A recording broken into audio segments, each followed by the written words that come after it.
ہے جو کتیوں صافیاں دی شفٹ نیا کہ تسی سمجھ دے ہو ہم ان کو صافہ کے چھتری تلے پروٹوکول دیں گے اور ان کو شیلڈ دیں گے ہے جو لامتی چھوٹی جتی دی نوکتے بے شک ہمیں نو ڈیمانڈ معاویہ نو معاویہ یہ فقیر کا مشن ہے، یہ فقیر کی سوچ ہے جہنم میں جو لگاتے ہیں فتوے۔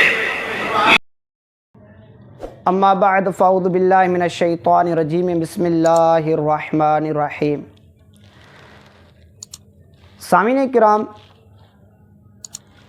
آج محترم زید صاحب کے بارے میں کچھ عرض کرنی ہے کہ محترم زید صاحب کو ہم گالی گلوچ تو نہیں دیں گے، کیونکہ ہماری یہ تربیت نہیں ہے ہم کسی کو گالی دیں، اور اگر اس کی ایسی زبان ہے جیسے اس نے اپنی زبان چلائی، صحابہ کرام علیہ رضوان کے شان میں گستاخیاں کی، اولیاء کرام کے شان میں اس نے گستاخیاں کی، علماء اہل سنت کے شان میں اس نے گستاخیاں کی، وہ تو ہر بندے کو پتہ ہے، کسی سے ڈھکی چھپی یہ بات نہیں۔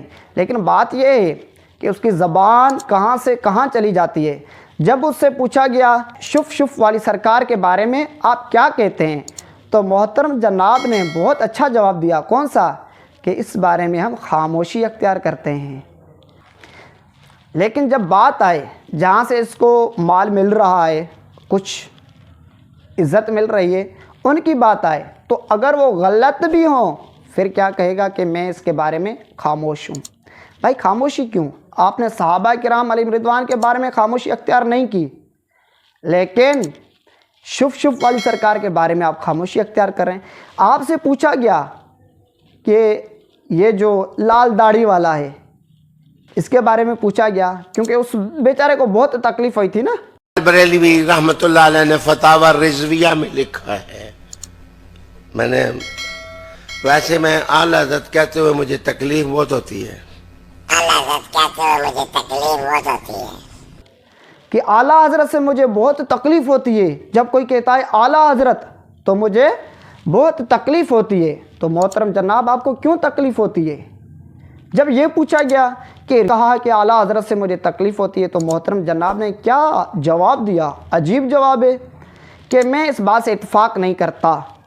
محترم جناب زید صاحب، آپ تو بڑے مفتی ہیں، آپ کا کام تھا فتویٰ لگانا، آپ کا کیا کام تھا کہ آپ کہیں خاموشی اختیار کر رہے ہیں، کہیں کہتے ہیں کہ میں اس بات سے اتفاق نہیں کرتا۔ تو آپ سے کس نے پوچھا کہ آپ اس بات سے اتفاق کرتے ہیں یا نہیں؟ آپ کا کام تھا فتویٰ لگانا کہ اس نے جو کہا ہے کہ اعلیٰ حضرت کہنے سے مجھے بہت تکلیف ہوتی ہے، کوئی اعلیٰ حضرت کہتا ہے تو مجھے بہت تکلیف ہوتی ہے، تو آپ کا کام تھا فتویٰ لگانا، آپ کا کام تھا مسئلہ بتانا۔ لیکن ایک ہی الفاظ میں آپ نے پورا مسئلہ حل کر دیا کہ میں اس بات سے اتفاق نہیں کرتا۔ اور جب ہو صحابہ کرام علیہ رضوان کی بات تو آپ کی زبان کہاں سے کہاں جا کے پہنچتی ہے۔ آپ نے علماء کرام کو بھی نہیں چھوڑا، تنظیمات اہل سنت کو بھی نہیں چھوڑا، آپ نے کیا کہا؟ گالی بریگیڈ۔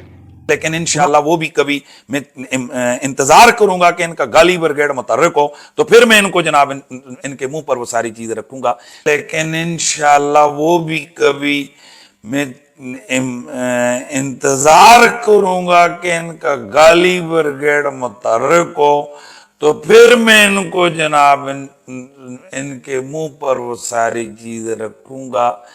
گالی بریگیڈ جس کا نام دے دیا آپ نے، اور آپ کو ہوا کچھ نہیں۔ محترم جناب زید صاحب، ہم آپ کو آپ کا چہرہ دکھا رہے ہیں، ہم آپ کو آئینہ دکھا رہے ہیں، اس آئینے سے آپ اپنا چہرہ دیکھیں کہ اس آئینے سے آپ کو اپنا چہرہ کیسا لگ رہا ہے۔ اللہ تبارک و تعالیٰ آپ کو ہدایت عطا فرمائے، آمین، بجاہ نبی الامین صلی اللہ تعالی علیہ وسلم۔